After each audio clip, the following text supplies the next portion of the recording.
kuyavenak. Rumapana jutantapata. Skimunta rumapana. Orikuna, panaikuna, ñañaykuna. Napaykuykichay tukuysongoyo. Bolivia vollasuymanta amushkani kawan parlarinapaj, ankunawan parlarinapaj.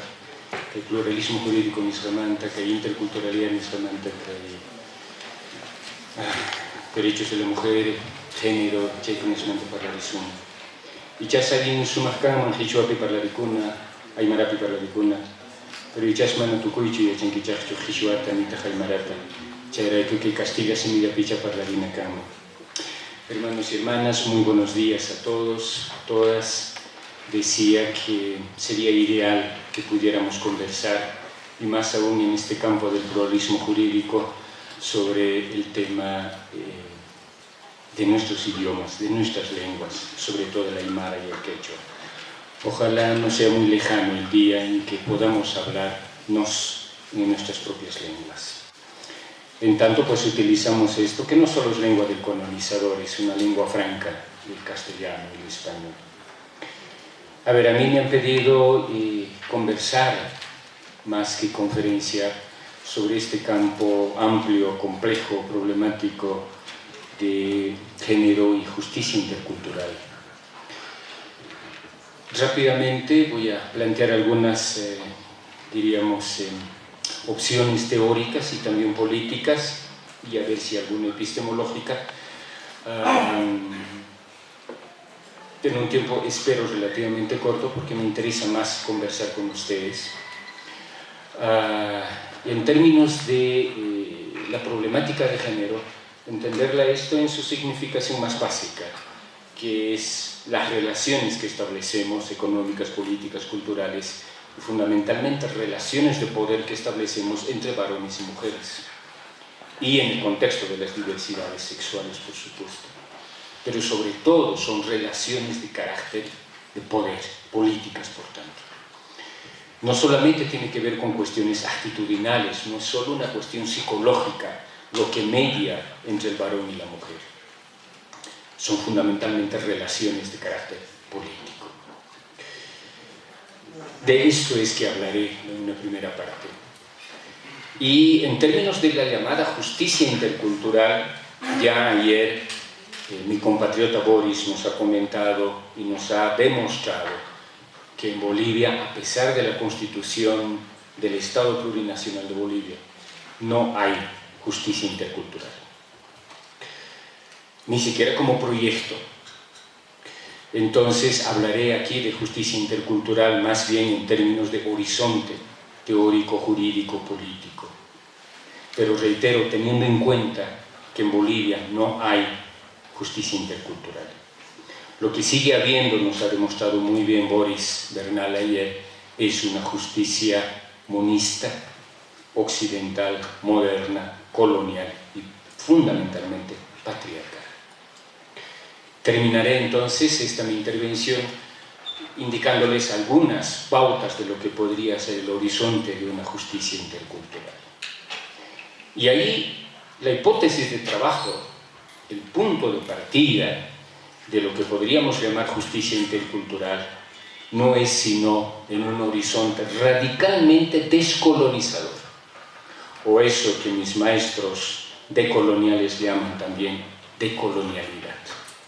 Es decir, en nuestros contextos bolivianos, peruanos, ecuatorianos, no se puede, no se debe hablar de interculturalidad, sino una relación orgánica, profunda, con la descolonización o la decolonialidad.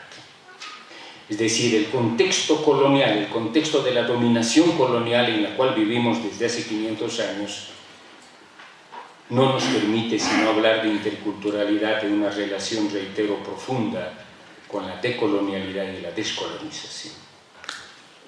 Pero además, el contexto en el que nos encontramos, segunda premisa de la justicia intercultural, es que esta interculturalidad, además de tener un carácter y un horizonte decolonial, tiene que ser a la vez profundamente despatriarcalizadora. Si no tiene esta dimensión, si la interculturalidad de la que hablamos o hacemos no tiene esta dimensión radicalmente decolonial y radicalmente antipatriarcal o despatriarcalizador, no tiene sentido esa interculturalidad. No tiene sentido. Entonces la interculturalidad en sí misma puede agotarse en un simple multiculturalismo. Dado el contexto que vivimos, esta interculturalidad y por tanto la justicia intercultural no puede ser, sino, reitero, como hipótesis de trabajo, profundamente decolonial y profundamente antipatriarcal y despatriarcalizador. Estos son los elementos fundamentales de lo que puede ser un horizonte de justicia intercultural. Bien, dicho esto entonces, vayamos a la primera parte muy rápida. ¿Cuál es el origen de nuestras situaciones, de lo que ahora vivimos, de nuestra vida, el largo siglo XVI? Por supuesto que la vida es mucho más larga. Aquí en los Andes sabemos que al menos hace 5.000 años de antigüedad que tenemos cultura, civilización, sociedad, organización política, científica, tecnológica, por lo menos 5.000 años. Chavín de Huanta, o más antes, Nazca, Paracas, Caral. Bueno, eso lo saben ustedes mejor que yo. De manera que nuestro desarrollo cultural civilizatorio es milenario. Pero eso no es un problema. Por tanto, no, además por el tiempo, no hace falta que hablemos de ello. ¿De qué sí hay que hablar y de manera imprescindible, ética y políticamente imprescindible? De la invasión producida en el siglo XVI, 1532. 15 de noviembre de 1532, que es cuando no solo capturan, secuestran a nuestro Inca Atahualpa, y lo van a tener secuestrado durante más de 9 meses en Cajamarca. Y lo van a no solo ejecutar, asesinar y además a traición al Inca Atahualpa el 26 de julio de 1533. Ese es el inicio de la situación actual que vivimos, ese es el origen, ese es el núcleo generador del modo y tipo de vida que ahora tenemos, caracterizada por supuesto por la opresión, por la dominación, por el racismo y por el machismo. El origen es la instauración del sistema colonial, que ocurrió entonces en el siglo XVI. Ojo, el genocidio de nuestros antepasados. Ustedes mejor que ellos saben que solo en la tarde del 16 de noviembre de 1532 mataron, asesinaron al menos 10.000 de nuestros antepasados. Y eso lo refiere de una manera brillante Tito Flores Galindo, Alberto Flores Galindo, en este extraordinario libro Buscando un Inca. Solo en esa tarde mataron a más de 10.000 de nuestros antepasados. Eso se denomina con propiedad genocidio. No es como los dicen los historiadores hispanistas, baja demográfica. No, ese es un eufemismo. Lo que ocurrió a partir de 1532 es un genocidio contra las poblaciones indígenas. Pero no solo es genocidio lo que ocurrió en el largo siglo XVI, o desde el siglo XVI hasta ahora. Ojo, esta realidad colonial no se ha modificado en gran medida, a pesar de los cambios. ¿Qué es lo que ocurre a la par del genocidio de nuestros antepasados? Ocurre algo mucho más grave, más criminal, diría yo, que es el epistemicidio.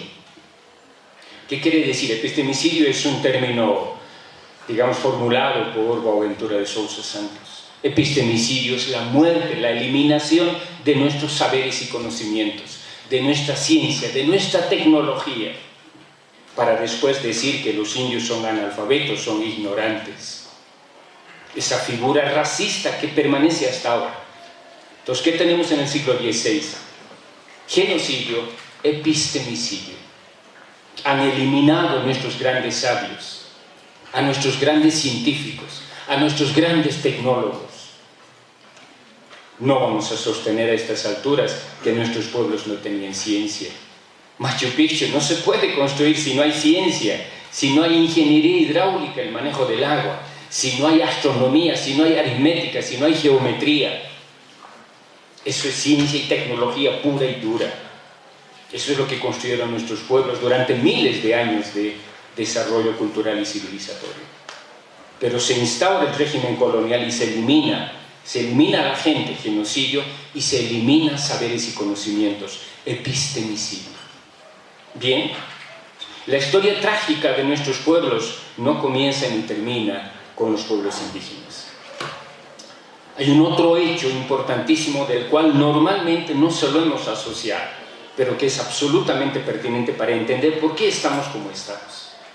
Y es lo que se llama la captura, el traslado y la esclavización de las poblaciones afrodescendientes. La esclavización de los afrodescendientes es un elemento constitutivo básico del sistema moderno colonial, capitalista y patriarcal. La esclavización de las poblaciones afrodescendientes.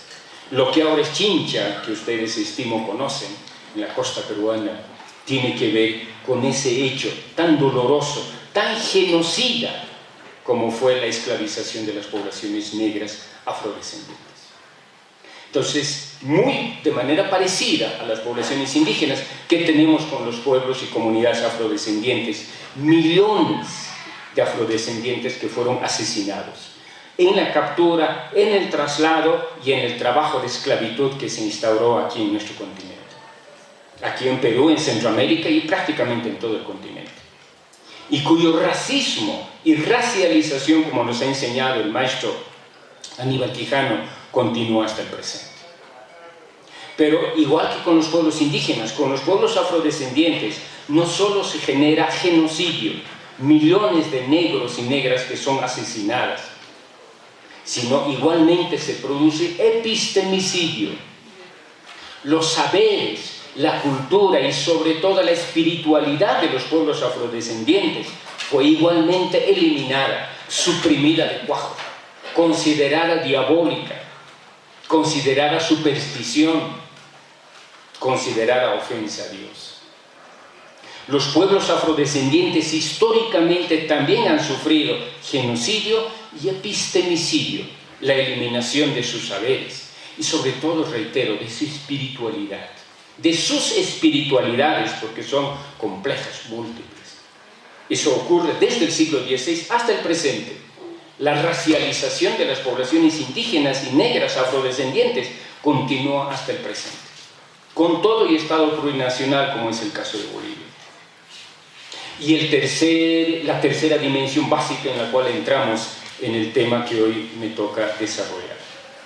En ese mismo contexto del largo siglo XVI, se produce en el propio contexto europeo, por supuesto con reverberaciones muy profundas aquí en nuestro contexto, la llamada caza de brujas. ¿Qué es lo que está ocurriendo en el contexto europeo, sobre todo entre 1550 y 1650? La caza de brujas. ¿Y quiénes eran las brujas? Obviamente las mujeres. ¿Por qué se denominaban brujas? Porque eran sabias, porque eran poseedoras de conocimiento, porque ejercían liderazgo en sus comunidades, porque transmitían saber y conocimiento, porque tenían tecnología. Estaban, como la palabrita que ahora se utiliza, no me gusta mucho, pero tampoco tengo otra, estaban empoderadas de saber y de poder. Y al régimen naciente, moderno, occidental, patriarcal, capitalista, este empoderamiento de las mujeres les era muy incómodo. Es por eso que los poderes dominantes de la Europa del post-renacimiento empiezan a perseguir y luego a matar y a quemar vivas a las llamadas brujas. No decenas, no cientos, no miles, millones de mujeres que fueron quemadas vivas, solo porque poseían saber. ¿Y por qué las quemaban vivas? Pues básicamente porque en el caso de los pueblos negros, afrodescendientes e indígenas, quemaron todo rastro, decíamos, de saber y de conocimiento. En el caso de las mujeres, el saber de las mujeres, de las llamadas brujas, no estaba en libros. ¿Dónde estaba? En su propia mente, en su propio corazón. Chimampi, como decimos en el mar, Songo Ujupi. Y por eso es que se quemaban vivas. Por eso entonces la agresión al cuerpo viviente de la mujer. Ese es el origen del patriarcalismo, del sistema patriarcal, íntimamente, profundamente relacionada con la emergencia del capitalismo, la esclavitud, el colonialismo, la colonialidad y, reitero, el patriarcalismo. Estos son fenómenos concomitantes, inherentes el uno al otro. No puede haber, no hay sistema capitalista que no sea al mismo tiempo patriarcal, colonial, colonialista y colonizador.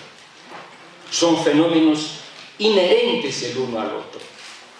Por eso es que ya, primera conclusión, no puede haber lucha por los derechos de la mujer que al mismo tiempo no sea lucha eminentemente anticapitalista, anticolonialista y por supuesto antipatriarcal. Entonces, lo que ocurre en el siglo XVI es que emerge el capitalismo, emerge el colonialismo y emerge el patriarcado. A partir, reitero, de la llamada la Casa de Brujas, en el que, reitero, millones de mujeres fueron quemadas vivas. Bien, ¿qué ocurre después de la instauración de estos hechos genocidas y epistemicidas a partir del largo siglo XVI? Pues que nuestras poblaciones, a despecho, diría yo, de la historiografía tradicional, que nos cuenta que nosotros habríamos, iba a decir una mala palabra, pero que habríamos tenido miedo frente a los caballos de los españoles, a sus armas, etc., y que nos habríamos resignado a la dominación, lo cual es falso de toda falsedad, como se dice en Bolivia. ¿Qué ocurre? Inmediatamente se gesta la resistencia. Primero, fíjense, recuerden ustedes, la resistencia contra la invasión española y resistencia armada con el Estado neo-inca de Vilcabamba, con Manco Inca. No Manco Inca, esa palabra manco no significa nada, debemos desechar de nuestro vocabulario. Es Manco Inca, así como Manco Cápac, ese manco tampoco nos dice nada, es Manco Cápac, con Manco Inca, Zaire Túpac, Titu Cusi Yupanqui, sobre todo el inca más joven de Vilcabamba, gracias, Túpac Amaru. Estos 4 incas de Vilcabamba generan resistencia armada contra la invasión, la usurpación y el colonialismo español.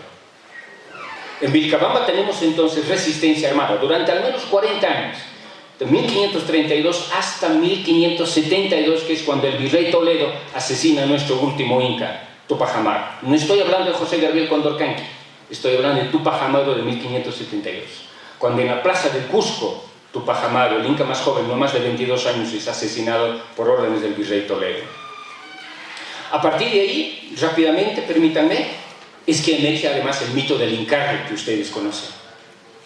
Conocen, ¿verdad? Que si bien los españoles van a degollar al Inca, la cabeza y el cuerpo del Inca se han sumergido en lo más profundo, en el Ucupacha, en el Mancapacha. Y ahí adentro, no abajo, en el interior profundo de la Pachamama está reemergiendo, y el cuerpo y la cabeza y los miembros despedazados del Inca se están uniendo. Y un día, pronto, el Pachacuti va a retornar el Inca. A eso llamamos el mito del Incarre. Entonces, ese hecho tan doloroso de perder a nuestro Inca fue resignificado por las poblaciones andinas en la perspectiva del retorno del Inca. No el Inca como individuo, el Inca como pueblo andino, la reintegración de nuestra territorialidad y de nuestros pueblos tahuantinsuyanos. Pero a la par de la resistencia armada, se genera el más grande movimiento, el primer movimiento descolonizador en nuestro contexto, que es el movimiento Taquiongüe, muy bien trabajado entre muchos otros por nuestro gran historiador nuestro, porque también es de Bolivia, Luis Millones, ya ahora viejito él. Pero él empezó a descubrir del Taquiongüe, que es un movimiento eminentemente político y eminentemente espiritual. ¿Liderado por quién? Por mujeres, por las famosas airas. Mujeres líderes en el movimiento del Taquiongüe, que durante más de 15 años fue un movimiento clandestino y después, por supuesto, descubierto, y las líderes ejecutadas, las famosas Marías también. Entonces, teníamos este hecho de la resistencia generado por mujeres, siglo XVI. 1550-1565, el movimiento del Takiongol, liderado por mujeres, reitero. Bien, no voy a hacer toda la historiación, sería interesante, pero no tenemos tiempo. Salto entonces de este hecho matricial del siglo XVI al siglo XXI. ¿Qué se genera en la actualidad? Y con esto voy terminando. La agresión contra la Pachamama es lo que ahora llamamos extractivismo. El sistema capitalista, hoy como hace 500 años, agrede de manera impune a nuestra sagrada Pachamama. El cuerpo de la Madre Tierra es agredida por la minería.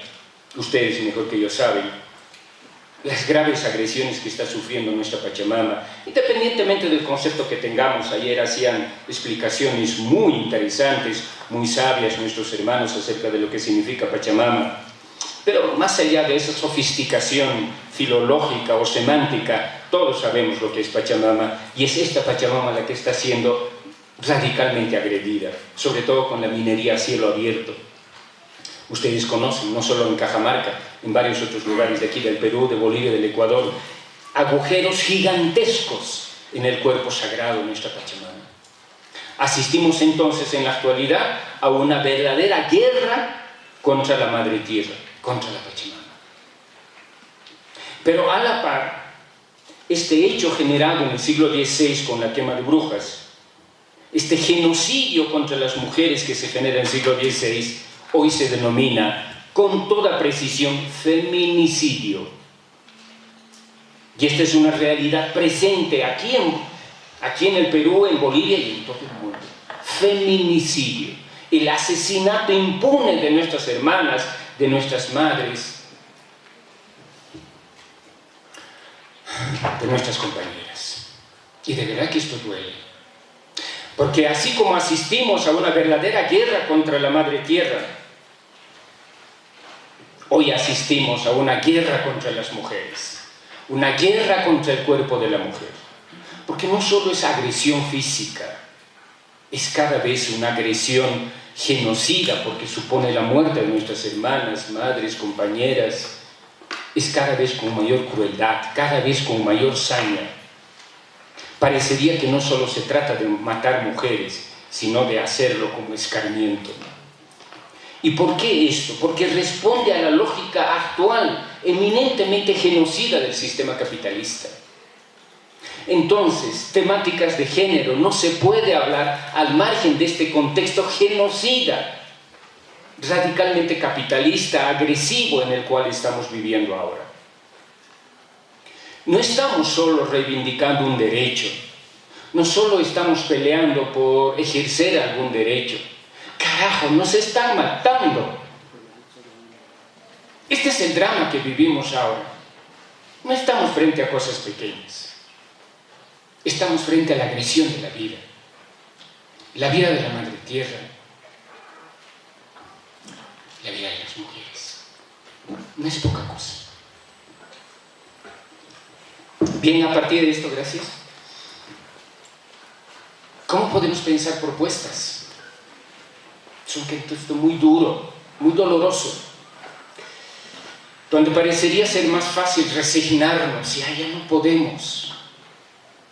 ¿Cuántas hermanas, cuántas mujeres frente a esta realidad dicen, ya no puedo más, quiero suicidarme? Es tanta la violencia que vivimos. Parecería no haber alternativa. Pero así como en el siglo XVI hubo este grandioso movimiento del Takiongol, también en la actualidad. Y con eso termino. Nunca hemos dejado de resistir, nunca hemos dejado de pelear, de luchar.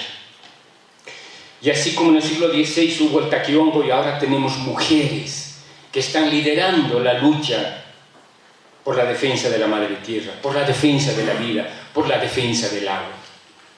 Y entre muchas otras, por supuesto, tenemos ejemplos epónimos, como Berta Cáceres en Honduras, mujer lenca, asesinada por el gobierno hondureño en complicidad con las transnacionales y con las megas represas chinas, Chinohidro.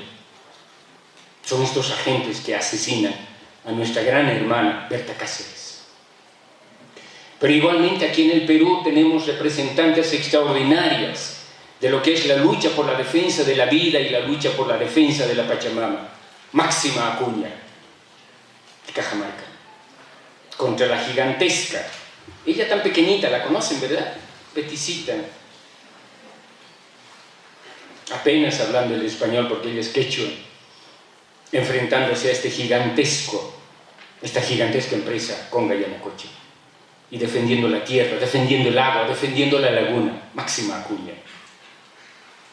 Igualmente en Bolivia, defendiendo el TIPNIS, doña Marquesa Teco, defendiendo y luchando contra las transnacionales petroleras en Bolivia, Lourdes Miranda, una mujer guaraní.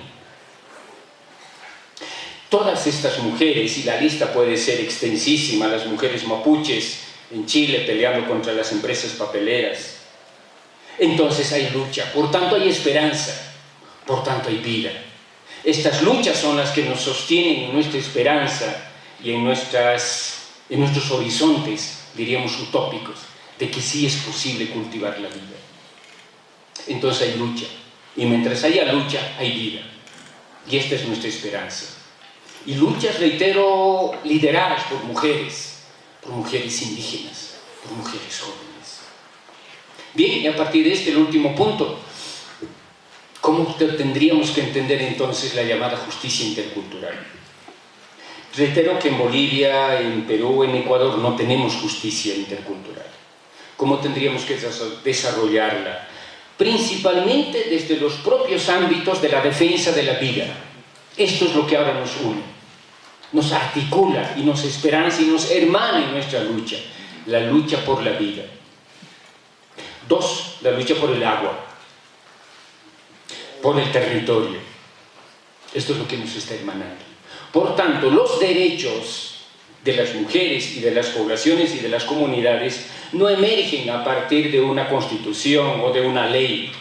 Si eso hay, está bien, pero no es nuestra única preocupación. Los derechos se ejercen desde y a partir de las luchas de resistencia. Es ahí donde se forjan y se consolidan y se garantizan nuestros derechos. En la lucha, y sobre todo la lucha por la vida.